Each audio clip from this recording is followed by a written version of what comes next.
안녕하세요. 이 강의는 잠신고등학교 학생들에게 2시간에 걸쳐서 했던 특강을 2회에 나누어서 스튜디오에서 다시 촬영해서 올립니다.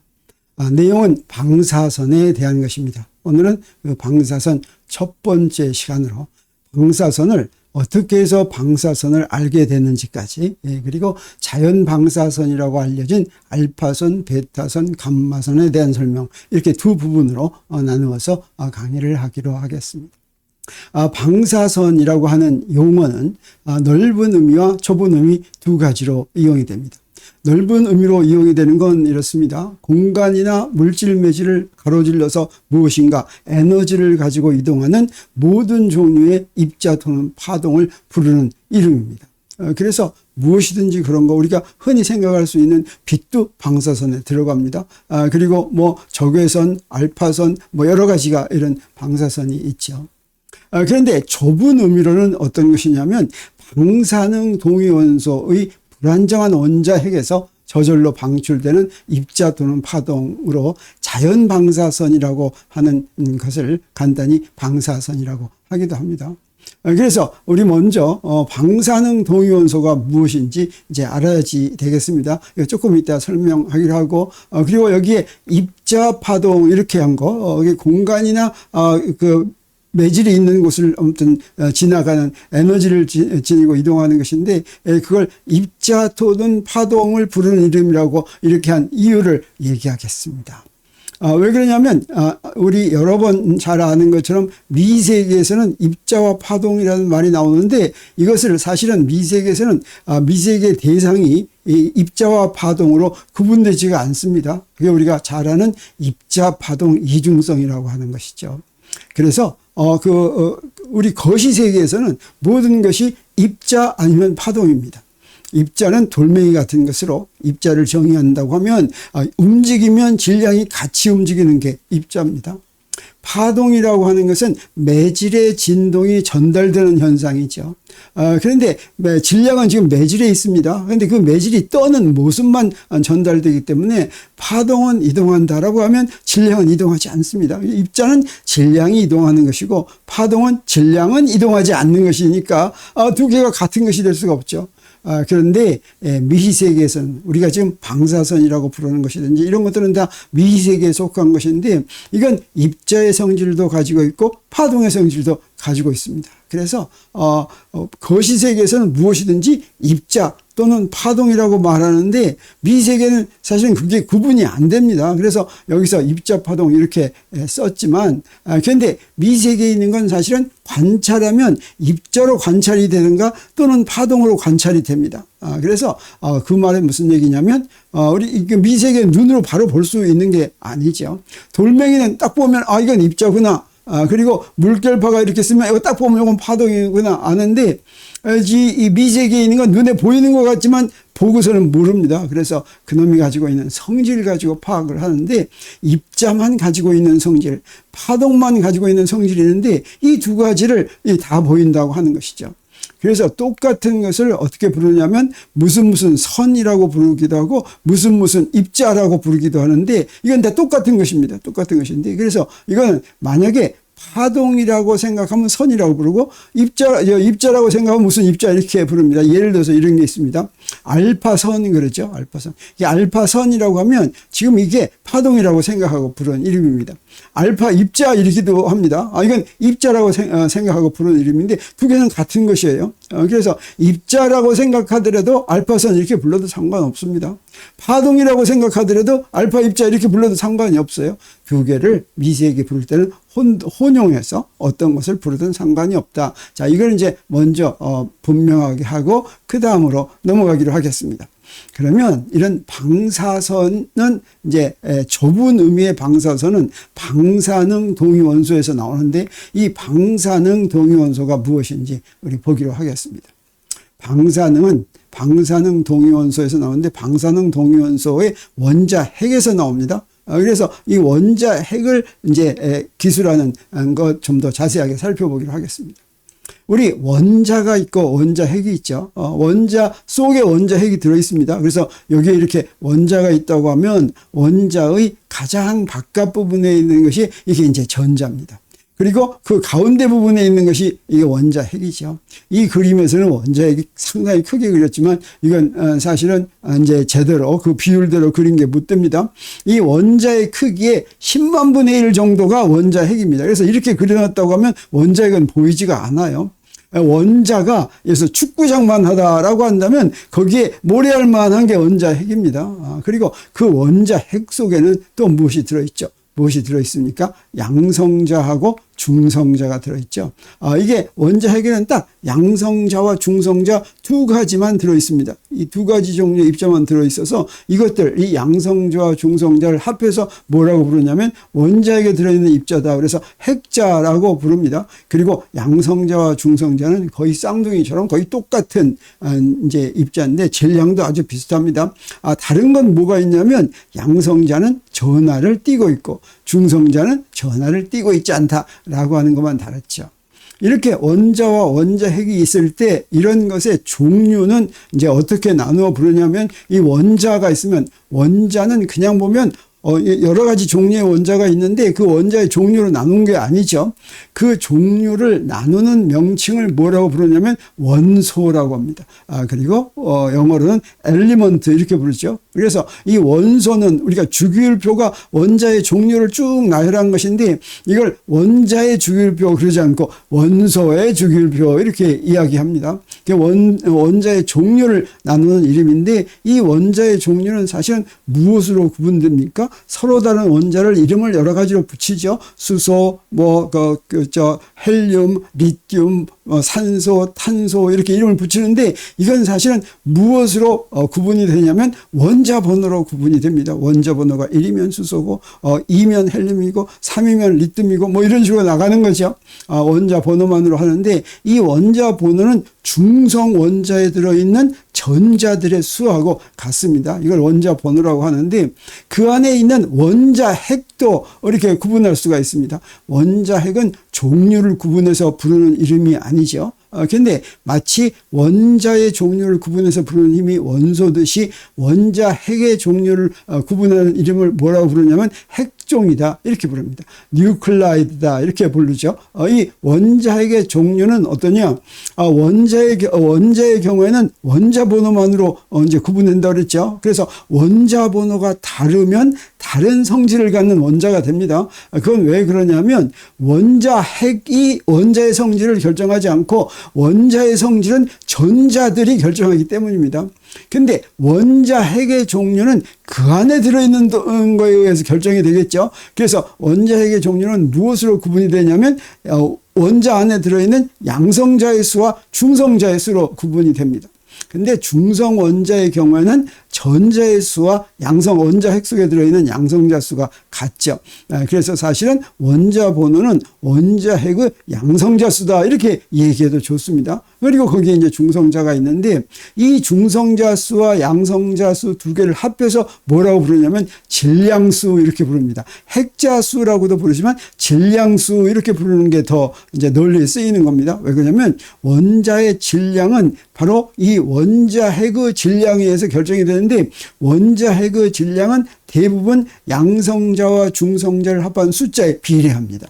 그래서 이것을 질량수 이렇게 얘기하는데 그래서 양성자 수와 중성자 수로 핵종이 구분된다고 하면 무엇으로도 구분된다고 얘기할 수가 있냐면 질량수와 원자 번호로 구분된다 이렇게 얘기할 수도 있습니다. 왜 그러냐면 질량수와 원자 번호를 알면 중성자 번호 바로 알 수가 있겠죠. 그래서 중성자 번호를 따로 얘기하는 것보다는 질량수와 원자 번호로 얘기한다 이렇게 얘기할 수가 있습니다. 그래서 원자의 경우에는 원소 기호로 표시하는데 핵종은 원소의 기호에다가 원자의 종류, 다시 말하면 원자 번호에다가 하나 더 알아야 되겠죠. 그래서 핵종은 어떻게 표시하냐면 원소 기호에다가 여기에 숫자도 이렇게 표시합니다. 그래서 여기서 저 A가 무엇을 얘기하냐면 질량수를 얘기합니다. 질량수는 무엇이라고 했습니까? 양성자수와 중성자수를 더한 거라고 그랬죠.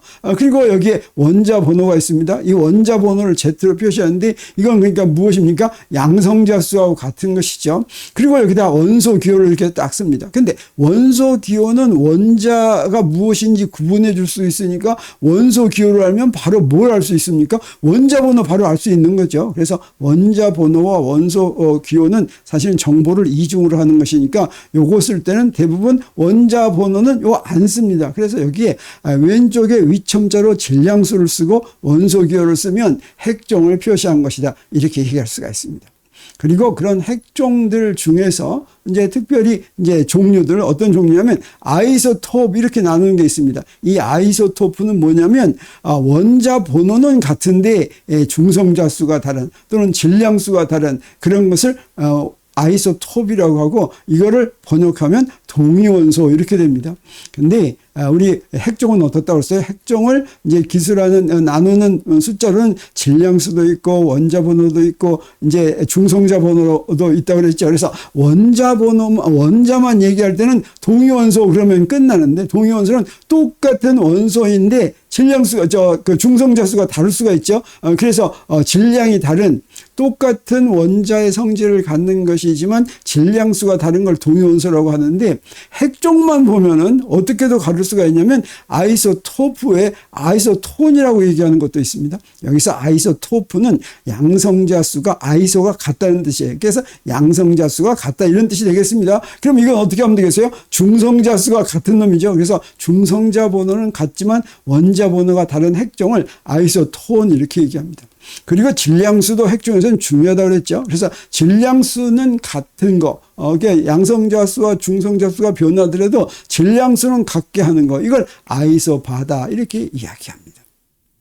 그러면 이런 핵종들을 구분해서 이렇게 쭉 정리해 놓은 도표가 있는데 마치 원소의 경우에는 원소의 주기율표처럼 핵종도 그런 비슷하게 이제 정리를 합니다. 근데 핵종은 어떻습니까? 숫자가 2개로 구분되어 있죠. 양성자수와 중성자수. 그래서 이것은 그 2차원 도표로 이렇게 그려야지 되겠어요. 그래서 여기다 이렇게 그립니다. 이게 모든 핵종을 그린 것입니다. 그리고 여기에 조그만 네모 하나하나가 핵종 하나를 표시하겠어요. 그래서 여기에 이 핵종, 이걸 핵종 도표라고 하는데 이 핵종 도표는 어디 가서 보면 바로 이게 나와 있냐면 바로 이 링크로 가면 있습니다. 이 IAEA라고 유명한 게 부르는 게 유명한 그 국제 에너지 원자력 에너지 기구, 국제 원자력 에너지 기구 이게 그래서 International Atomic Energy Agency 이게 IAEA죠. 그래서 원자력 발전이든지 어디서 그 핵실험 같은 거 한다든가 하면 항상 이 IAEA에서 그걸 이제 관장하고 이러는 데입니다. 여기에 홈페이지에 갈 것 같으면 이런 핵종 도표가 나와 있고 모든 핵종에 대한 정보를 여기서 다 찾아볼 수가 있습니다. 이 핵종 도표는 어떻게 그린 거냐면 가로축은 중성자수 그리고 세로축은 이렇게 이제 양성자수로 해서 쭉 그린 것입니다. 그리고 이제 이 핵종 도표를 어떻게 찾아볼 수가 있냐면 이 핵종 도표 저 위에 저 모양이 있는데 저 모양 예를 들어서 여기다가 내가 원하는 핵종을 여기 12C 하면 질량수가 10이고 탄소죠. 그걸 우리가 알아보고 싶다고 여기다 탁 놓고 이걸 누를 것 같으면 여기서 12C가 탁 튀쳐나옵니다. 그래서 이걸 확대하면 자 이런 식으로 되어 있어요. 이런 식으로 되어 있을 때 여기서 이제 방사능 동위원소에서 자연 방사선이 나온다 그랬죠. 자 그러면 여기서 동위원소니까 아이소토프입니다. 그러면 이쪽은 이제 가로축은 중성자수고 세로축은 이제 양성자수인데 여기서 동위원소 아이소토프는 어떤 거냐면 양성자수가 같으니까 어때요? 자, 이 가로축에 평행한 이런 선이 돼야 되겠죠. 그러면 여기에 해당하는 여기에 있는 네모들은 전부 다 어떤 거를 다 모아놓은 거냐면 동위원소들을 다 모아놓은 겁니다. 그래서 여기가 동위원소에 해당하는데 이 동위원소 중에서 이 핵종들이 어떤 성질을 가지고 있는지 하는 것들이 여기에 색깔로 표시됐습니다. 이 중에서 까만색으로 표시된 게 안정된 동위원소다. 다시 말하면 자연 방사능이 안 나오는 동위원소다라고 하는 게 되겠어요. 그래서 이런 안정된 동위원소가 까만색으로 표시되어 있고 까만색이 아닌 건 어때요? 불안정한 동위원소가 되겠어요. 이 불안정한 동위원소를 방사능 동위원소다 이렇게 얘기합니다. 그리고 이 색깔들이 무슨 의미인지 하는 건 우리가 나중에 얘기하기로 하겠습니다. 그래서 여기에 Z가 같은 양성자수가 같은 걸 이렇게 한 거, 다시 말하면 가로축에 평행하게 이렇게 한 건 이건 동위원소를 얘기한 거라면 우리 어떻게도 할 수가 있겠어요? 세로축에 평행한 것도 이렇게 볼 수가 있겠죠? 이건 바로 무엇입니까? 이거는 중성자수가 전부 같은 거죠. 그래서 이걸 아이소톤이다 이렇게 얘기합니다. 그 다음에 여기에 N과 Z가 같으려면 어떻게 하면 되겠어요? N 더하기 N은 Z 이러면 되겠죠. N은 Z 그러면 Z는 마이너스 N 그러니까 기울기가 마이너스 1이 됩니다. 다시 말하면 이런 기울기로 그린 여기에 포함된 거 이게 바로 뭐겠어요? 그 N 더하기 Z는 일정이니까 그게 바로 질량수가 일정인 거죠. 그래서 여기가 바로 아이소바를 이렇게 표시한 거다라고 하는 것이 되겠어요. 그래가지고 이 안에 있는 걸 좀 더 구체적으로 하나씩 보려면 어떻게 하면 되냐면, 자, 여기에서 아까 그 핵종 도표에다가 마우스를 갖다 놓고서 마우스에 그 휠 있죠? 휠을 씩 돌릴 것 같으면 이게 이렇게 확대됩니다. 확대돼가지고 그 중에 또 하나를 골라서 여기서 예를 들어서 이런 걸 골랐다고 그랬어요. 고른다고 그러겠어요? 그러니까 처음에는 이런 글자가 하나도 안 보이는데 이렇게 확대하면 여기 글자가 좀 보입니다. 그러면 여기다 갖다 내놓고 탈칵할 것 같으면 뭐가 튀어나오냐면 이런 게 탁 튀어나옵니다. 그래가지고 이 핵종에 대한 정보가 이렇게 나오고 그 밑에 또 더 자세한 정보가 쭉 써져 있습니다. 뭐 예를 들어서 이건 지금 뭘 얘기하는 거냐면 238 캘리포르늄이라고 하는 걸 이제 여기 얘기하는데 이건 이제 인공 방사성 원소가 되겠습니다. 그래서 이렇게 수많은 이제 핵종들 중에서 관찰된 핵종, 여기에 지금 그려져 있는 핵종 수가요, 네모가 전부 해서 몇 개 정도 되냐면 3,300개 정도 되는데 이걸 약 3,300개 정도 이렇게 된다고 하는 건 어떠냐면 이 새로운 핵종들이 이제 막 만들어지기 때문입니다. 그래서 만들어지고 있어서 요게 막 항상 숫자가 막 점점 증가한다고 할 수가 있겠어요. 그리고 여기에 있는 까만색은 전부 다 어떤다고 그랬습니까? 안정된 핵종의 수라고 그랬죠. 안정된 핵종의 수는 약 260개 정도 되고, 가만 보니까, 안정된 핵종의 수는, 핵종들은 다 어디에 위치합니까? 자, 요렇게 그린 선, 요게 바로 뭐냐면, N equal Z입니다. 양성자 수와 중성자 수가 같은 선인데, 그 질량수가 작을 때는 어떻습니까? 양성자 수와 중성자 수가 같은 그런 것들이 안정된 것들이 많이 있죠. 그래서 우리가 잘 아는 예에서 산소 그러면 산소 중에서 제일 안정된 건 16O입니다. 16O. 물론 16O 말고 다른 것도 그 옆에 있는 것들도 안정될 수가 있어요. 보니까 그 옆으로 이제 하나둘씩 이렇게 안정된 것들이 있죠. 근데 이렇게 그 질량수가 점점 커지면 또는 중성자 수가 커지면 어떻게 됩니까? 안정된 수가 어떤 경우에 더 안정되냐면 이거는 양성자가 더 많은 경우겠어요? 중성자가 더 많은 경우겠어요? 중성자가 더 많은 경우죠. 이건 양성자에는 전기적인 청력이 있기 때문입니다. 그래서 전기적인 청력을 이제 능가하는 그것보다 더 큰 핵력 때문에 원자핵이 이제 거기에 핵자들이 거기에 들어가 있는데 핵자들의 수가 점점 많아지면서 양성자 수가 점점 많아지면 전기적 청력 때문에 불안정해집니다. 그래서 그 사이사이에 양성자가 더 많이 끼어 있어야지 그래야지 이제 안정된 그 핵종이 되죠. 그래서 자, 이렇게 원자번호가 커지면 커질수록 안정된 것들은 중성자 수가 양성자 수보다 더 클 때 생긴다라고 할 수가 있겠습니다.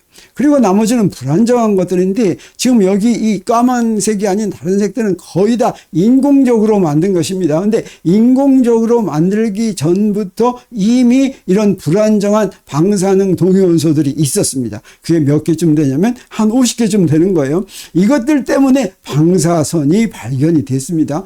이런 불안정한 핵종들이 처음부터 없었다면 이 불안정한 핵종은 이제 언제 생기냐면 맨 처음에 태양계가 만들어질 때 그때는 막 꽝꽝꽝꽝 부딪히고 막 그랬겠죠. 그래서 불안정한 것들이 있는데 불안정한 원자핵은 시간이 흐르면 점점점 저절로 안정된 것으로 점점 변해갑니다. 근데 그 중에서 이 불안정한 핵 중에서 어떤 것들이 있냐면 반감기가 지구의 역사보다도 또는 태양계의 역사보다도 더 긴 것들이 있어요. 그러면 어떻습니까? 전부 다 안정된 적으로 큰 걸로 가지 않고 아직도 남아있는 게 있겠죠. 이렇게 몇 개 안 되는 남아있는 것 때문에 사실은 방사선을 인간이 간단히 발견할 수가 있게 됐다라고 하는 것입니다. 그래서 이런 거 빼고 나머지는 요 50개 빼고 나머지 약 2,990개 정도는 이거는 인공적으로 만든 불안정한 핵종이라고 하는 게 되겠어요. 그러면 이 불안정한 핵종은 어떻게 해서 더 안정된 것으로 바뀌느냐? 바뀌는 방법이 이렇게 있습니다. 여기서 색깔로 이렇게 구분을 해 나왔는데, 처음에 알파 붕괴는 조금 이따 얘기하겠지만 이건 헬륨 원자핵입니다. 그래서 양성자 2개하고 중성자 2개가 이제 원자핵 바깥으로 나오는 것인데, 이 알파 붕괴는 왜 이 양성자 2개하고 중성자 2개인 알파 입자가 원자핵 바깥으로 나오냐면, 원자핵 속에 너무 많은 핵자들이 있어가지고 불안정해집니다. 그러면 그 핵자들의 숫자를 좀 줄이기 위해서 이 알파선이 바깥으로 나오는 거예요. 그래서 이 알파 붕괴는 주로 어디에서 일어나겠습니까? 이렇게 질량수가 굉장히 큰 데서 알파 붕괴가 일어나고, 여기에 이제 중성자 수가 좀 많은 데서도 이렇게 알파 붕괴가 일어난다라고 하는 걸 우리가 알 수가 있겠습니다. 그리고 그 다음에 전자 포획 또는 베타 플러스 붕괴가 있는데, 이 베타 플러스 붕괴는 양성자 수가 너무 많아가지고 양성자 중에서 일부가 중성자로 바뀌는 거, 이게 바로 베타 플러스 붕괴입니다. 자, 그래서 그 양성자가 중성자로 바뀌면서 원자 번호가 줄어드는 방법도 있고, 원자에서 전자를 하나 받아들여 가지고 양성자가 중성자로 바뀌는 경우가 있습니다. 이 두 가지가 같이. 그래서 이런 건 어떤 경우가 생기겠습니까?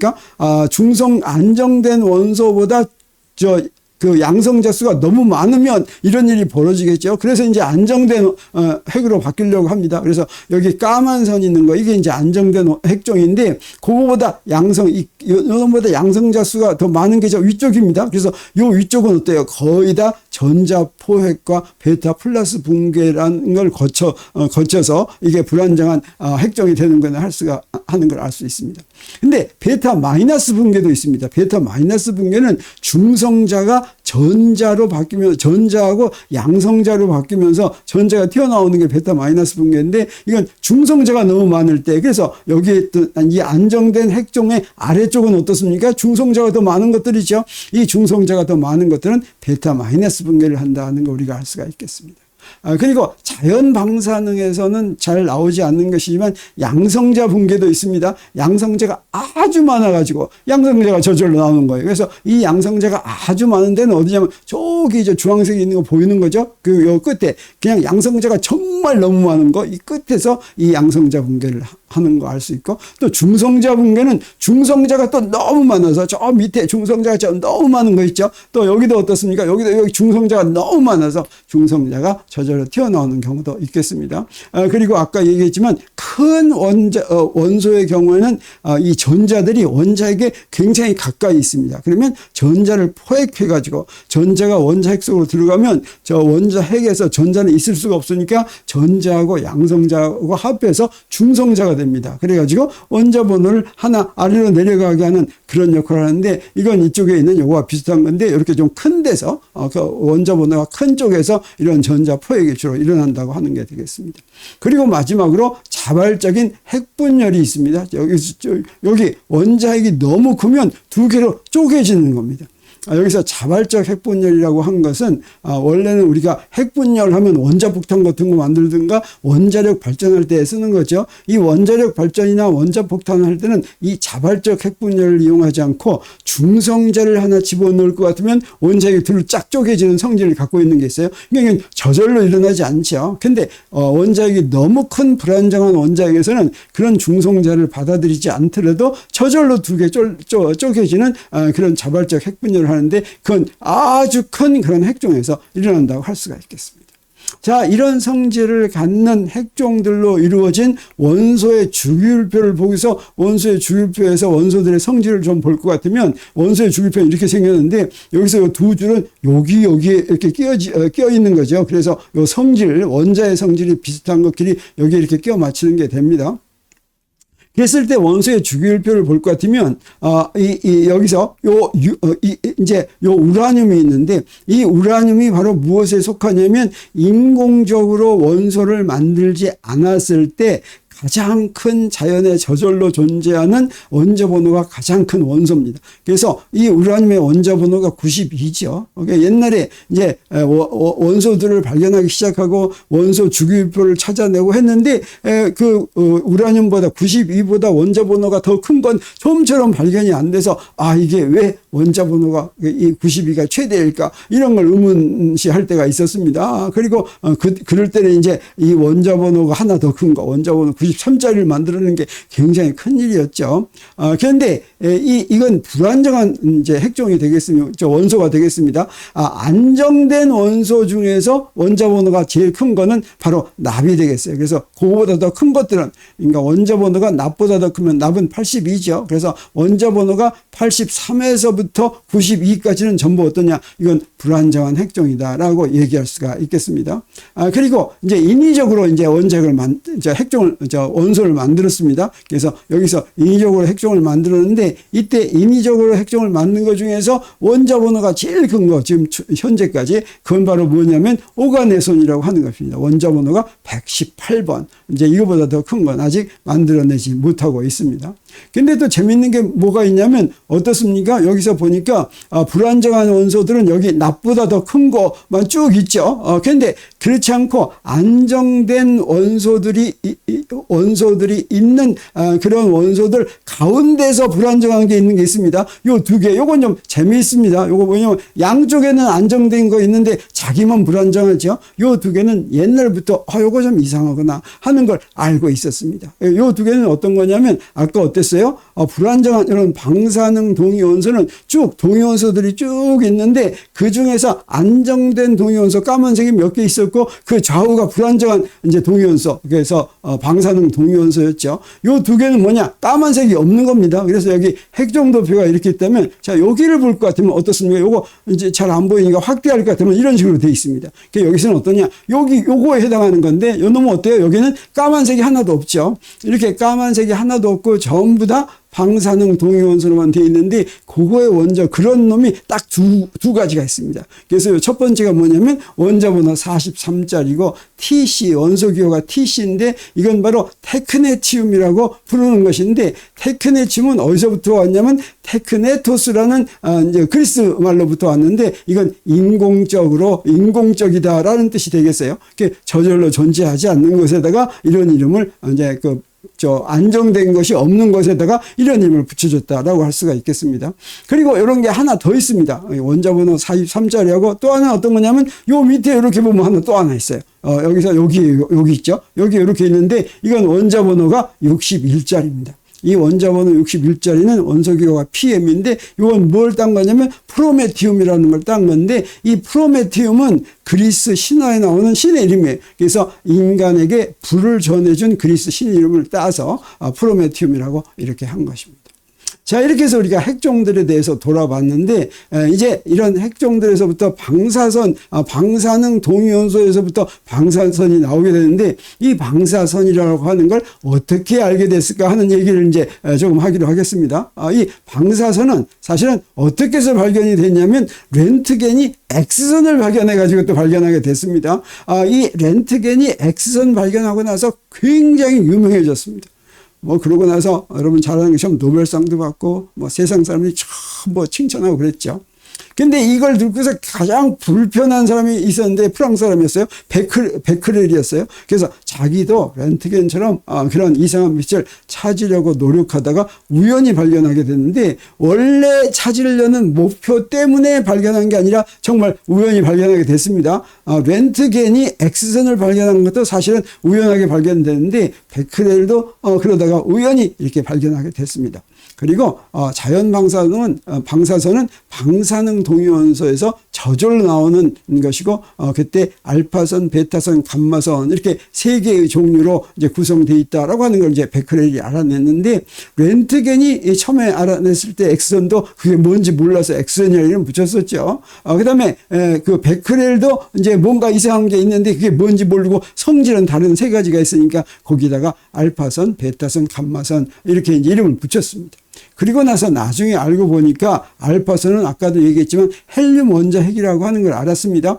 헬륨 원자핵은 양성자 2개, 중성자 2개가 꼭꼭 뭉쳐 있는 거라고 그랬죠. 그리고 베타선은 전자다라고 하는 걸 나중에 알았습니다. 그리고 감마선은 아주 진동수가 큰 전자기파다라고 하는 걸 알게 됐습니다. X선도 감마선과 똑같은 전자기파죠. 근데 감마선보다는 X선이 조금 진동수가 더 작은 것입니다. 그리고 이런 방사선의 특징은 뭐냐면 사람이 이거 나오는 거를 어떻게 조절할 수가 없습니다. X선만 하더라도 조절이 가능합니다. 요거 안 나오게도 만들 수 있습니다. 근데 방사선은 그렇게 할 수가 없었습니다. 그래서 방사능 동위원소에서 방사선이 나오지 않도록 인위적으로 만들 수가 없기 때문에 방사능 물질이 있는 곳에는 항상 어떤 표시가 있냐면 이런 표시가 있습니다. 이건 바로 방사능이 위험하다라고 하는 표시가 되겠습니다. 이런 표시가 있는 곳은 가까이 가지 않아야 되겠어요. 방사선이 처음 나올 때 사람들이 위험한 줄 몰랐습니다. 그래서 방사능 물질을 무슨 우라늄 광석 같은 걸 주머니에 넣고도 다녔지만 요새는 큰일 날 일이죠. 그래서 이런 게 있으면 그건 우리가 한번 그 근처는 가지 않도록 해야지 되겠습니다. 그리고 아까도 얘기했지만 자연 방사선이란 방사능 동위원소에서 저절로 나오는 것인데 저절로 나오는 방법을 5가지로 구분할 수가 있습니다. 그래서 저절로 나오는 게 알파선, 베타선, 감마선이죠. 근데 알파선, 베타선, 감마선 나오는 방법이 감마선 나오는 걸 뭐라고 그러냐면 감마 붕괴라고 하고 알파선 나오는 걸 뭐라고 그러냐면 알파 붕괴라고 하는데 베타선 나오는 방법은 이렇게 3가지가 있습니다. 베타선은 전자가 나올 수도 있고 전자의 반입자인 양전자가 나올 수도 있습니다. 그리고 이제 그때 전자가 나올 때는 항상 모두 같이 나오냐면 뉴트리노, 중성 미자라는 게 같이 나오는데 전자가 나오지 않고 아까도 얘기했지만 전자 포획, 전자를 하나 받아들일 수가 있습니다. 그러면 뭐가 나오냐? 뉴트리노만 나옵니다. 그것도 베타 붕괴에 해당하는 것인데 이 3개, 이 베타 마이너스 붕괴, 베타 플러스 붕괴, 전자 포획 이거는 같은 원인에 의해서 일어나는 3가지 이제 붕괴다라고 할 수 있습니다. 그래서 나오는 게 이제 감마 붕괴는 감마선이 나오고 알파 붕괴는 알파선이 나오는데 알파선은 헬륨 원자이고 베타 붕괴는 베타선이 나오는데 이건 전자하고 반뉴트리노가 나옵니다. 베타 플러스 붕괴는 전자의 반자인 양전자가 나오고 뉴트리노가 나오고 전자 포획에서는 전자나 양전자가 나올 필요가 없고 뉴트리노만 나오는데 자 이런 붕괴가 일어나면 핵종에는 어떤 그 효과가 있느냐?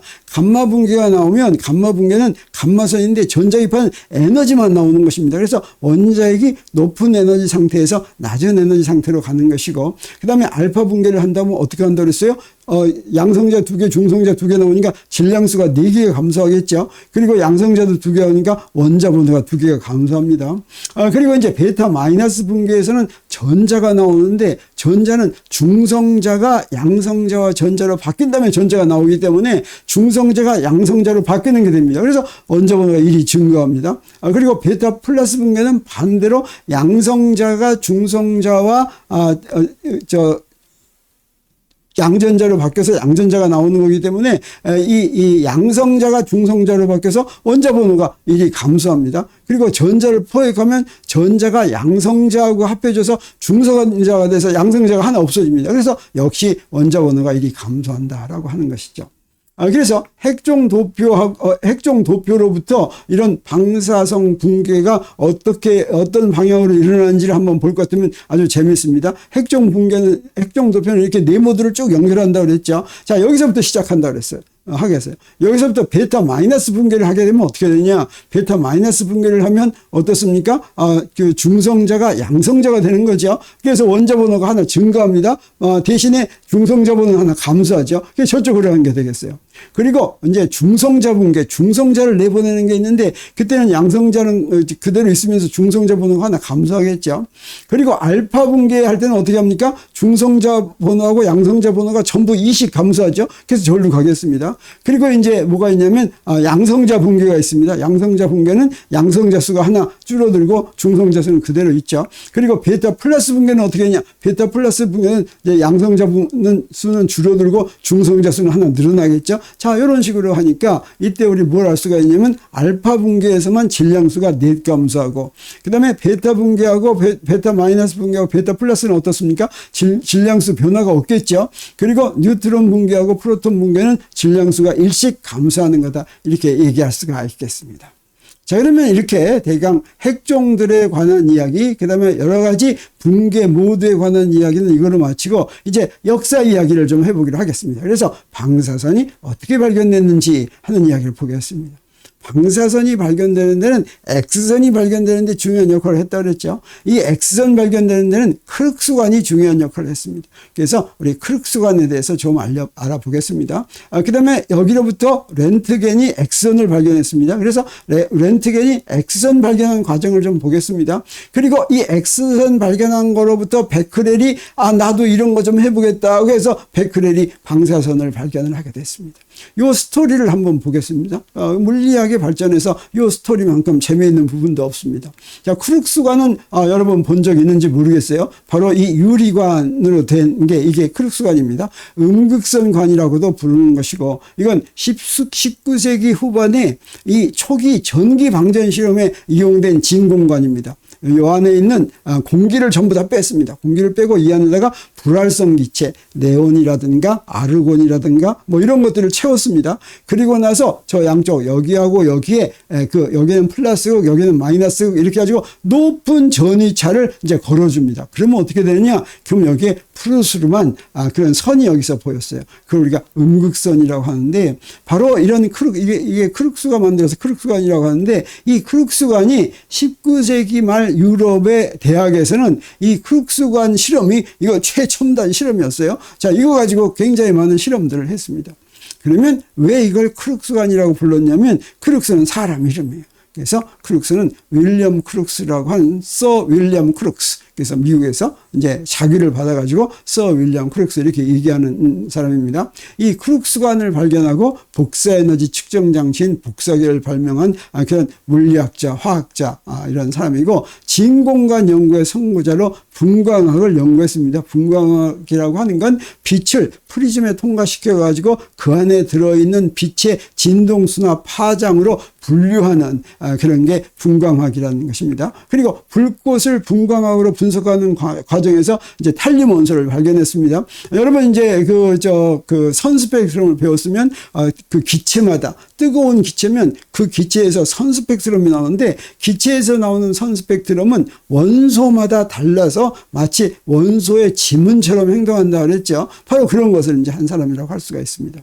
그런데 크룩스관 실험을 할 때는 어떻게 했냐면 항상 암실에서 실험을 했어요. 암실에서 크룩스관을 스위치를 넣을 것 같으면 거기에 이제 크룩스관 양쪽에 양극과 음극에 큰 전위차가 생기고 거기에 음극선이 이렇게 나타나는데 그 음극선이 크룩스관 안에서만 보이는 게 아니라 암실에서 이런데도 여기 먼지가 있으면 그 먼지에 희끼무리한 것들이 이렇게 보였습니다. 그래서 크룩스관 주위에 나타나는 미지의 그런 모양을 크룩스는 이걸 뭐라고 생각했냐면 홀령이 나타난다고 생각했어요.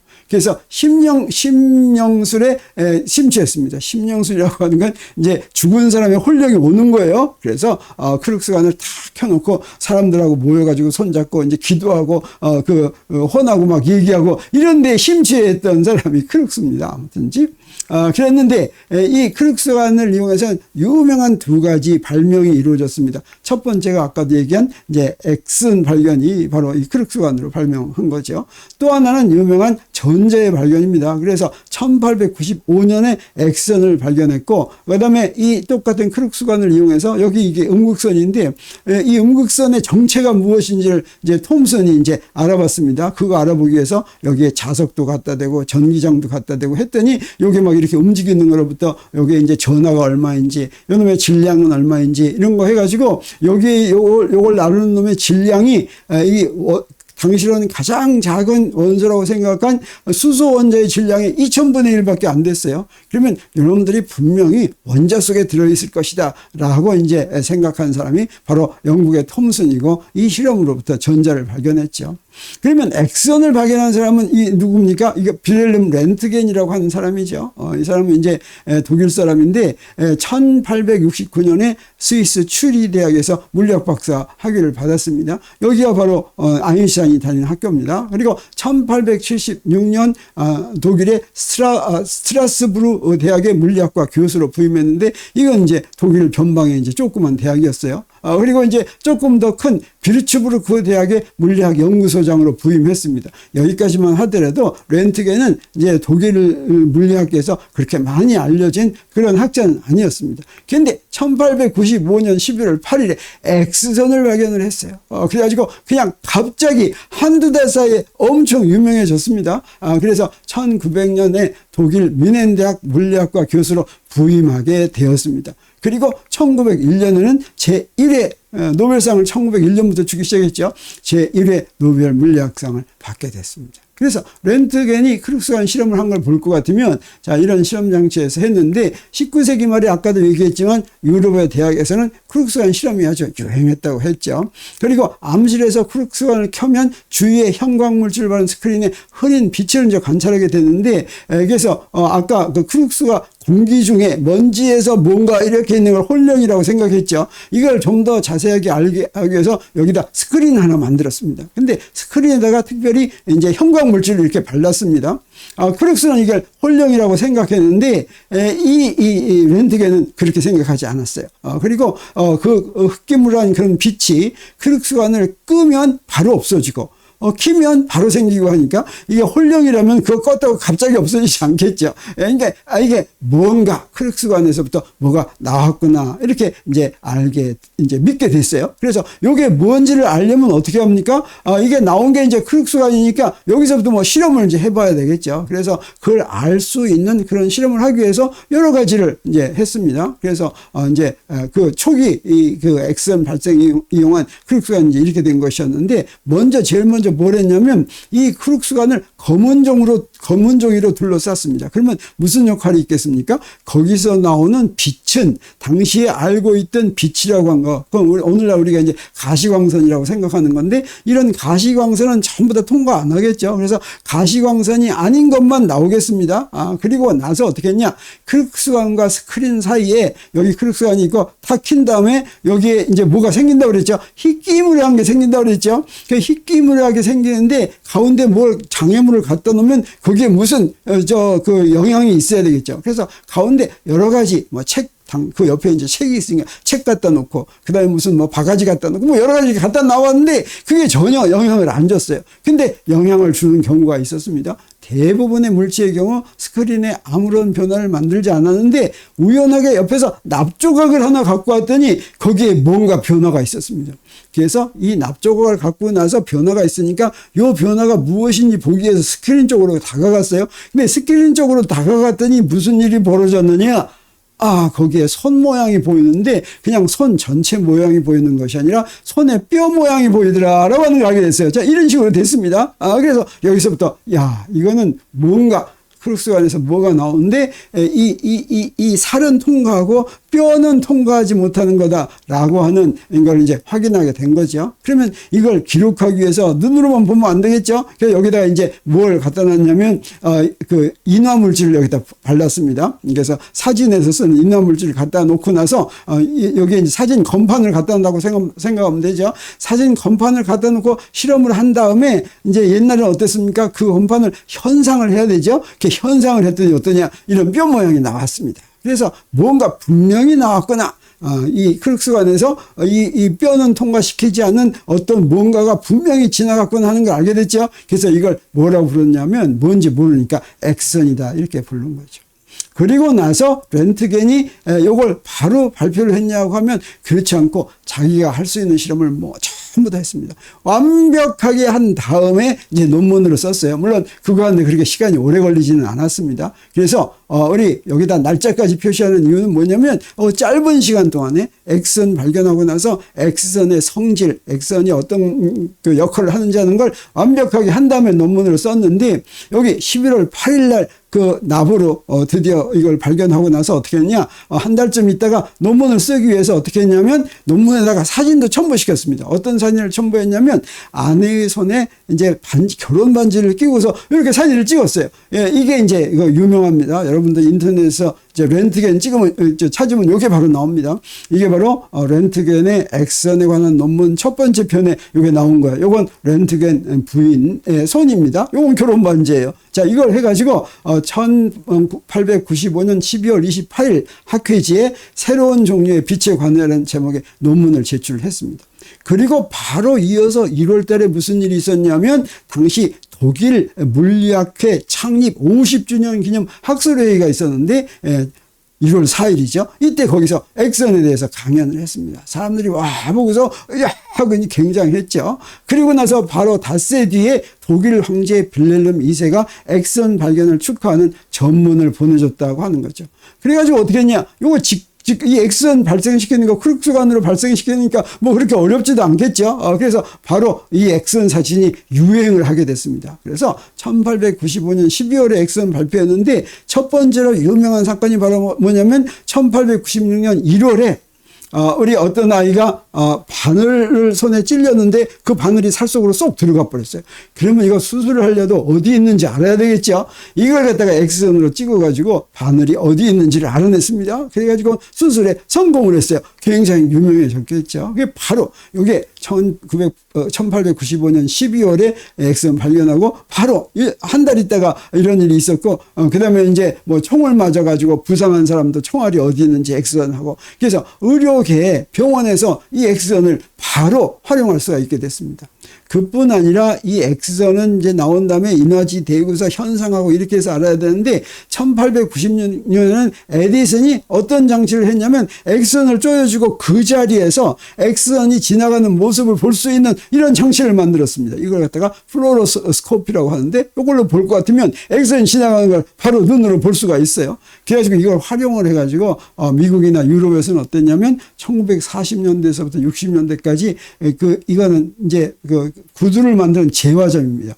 우리나라도 몇십 년 전까지만 하더라도 요새는 구두를 그냥 사죠. 그렇지 않고 꼭 구두방에 가서 제화점에 가가지고 금강 제화점 뭐 이렇게 뭐 이런 데 가가지고 그 구두를 맞췄습니다. 이렇게 재고 맞췄는데 그 구두 맞추는 집에 이런 걸 갖고 갑니다. 그래서 여기다가 발을 이렇게 집어넣고 이 안에서 X선을 통과해가지고 발에 있는 뼈의 모습을 보고서 이제 뼈가 이제 가장 편안하게 만드는 그런 구두를 제작해 준다고 하니까 어떻습니까? 자, 이런 장치를 갖고 있는 제화점으로 사람들이 막 모이겠죠.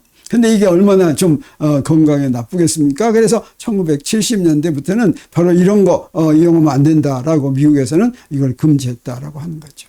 자, 이렇게 해서 엑선이 굉장히 유명해졌는데 이걸 보고서 가장 간편한 말로 배 아팠던 사람이 누구냐면 방사선을 발견한 앙리 베크렐이라고 하는 프랑스 사람입니다. 왜 그랬느냐? 이 사람은 자기 위에 아버지, 할아버지, 그 증조 할아버지까지 전부 다 물리학자였어요. 그리고 이분들은 다 뭘 이용했냐면 인광현상을 연구한 물리학자 집안에서 태어났습니다.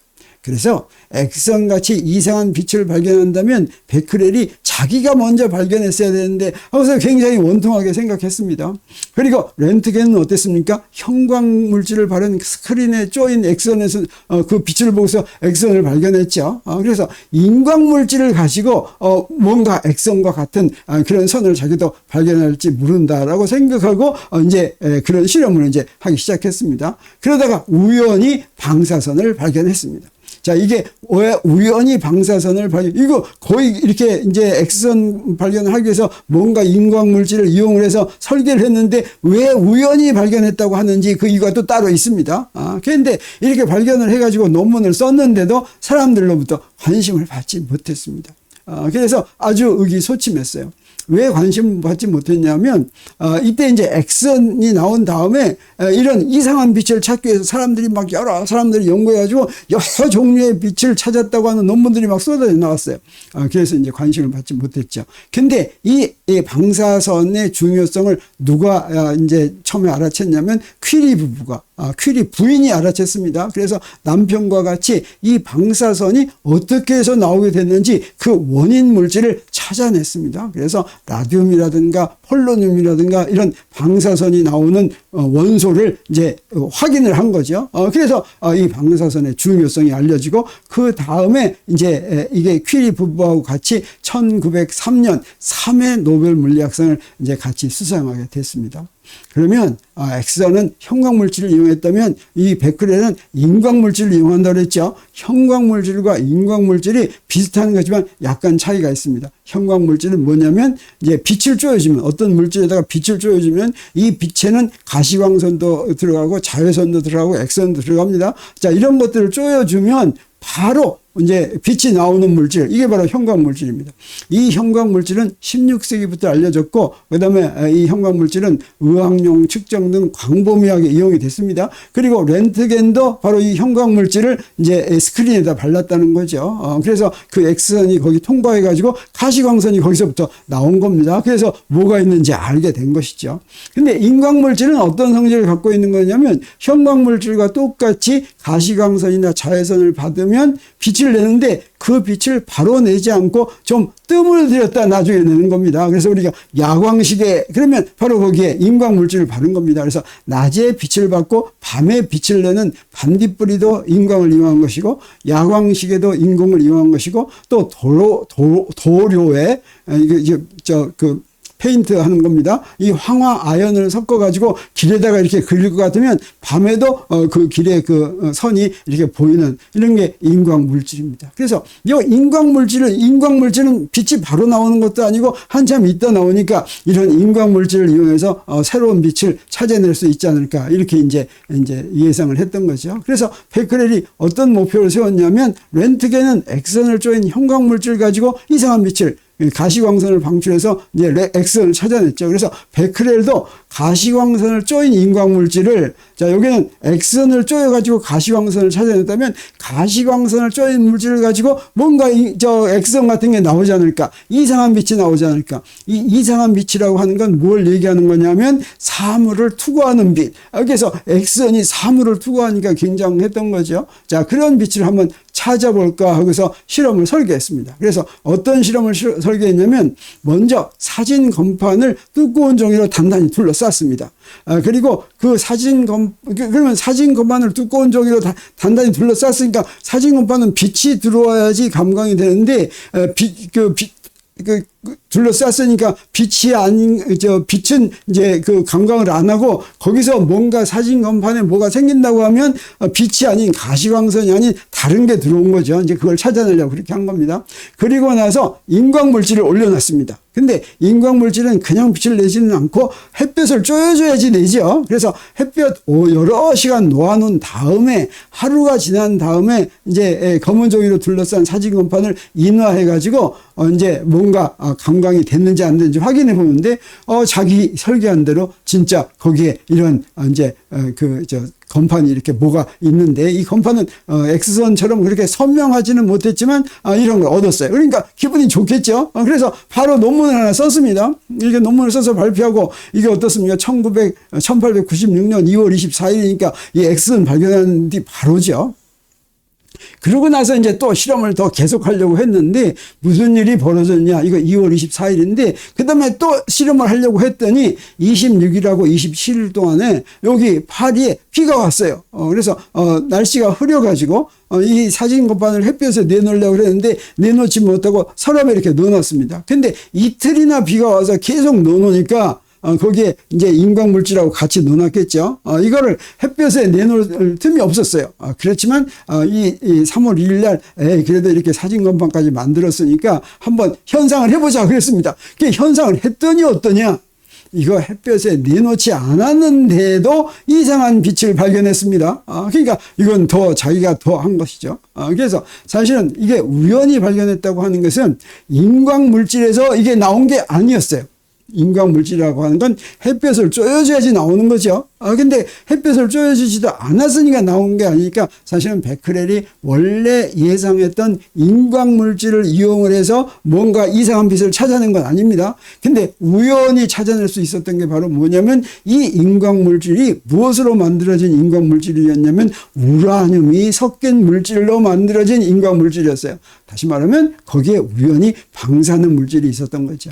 그래서 베크렐이 그렇게 열심히 하니까 우연히 이제 찾을 수 있게 된 것입니다. 그래서 그게 뭔지 모르니까 처음에는 이걸 베크렐 선이다 이렇게 불렀던 것입니다. 그래서 베크렐이 이렇게 원고하면서 그런 실험을 해가지고 이제 논문을 발표를 했는데 아까도 얘기했지만 별로 관심을 못 받았다고 그랬죠. 그래서 이렇게 베크렐이 논문을 1896년에는 7편 발표하고 1897년에는 2편 발표하고 1898년에는 0편 발표하고 우울증 걸려서 병원 다녔습니다.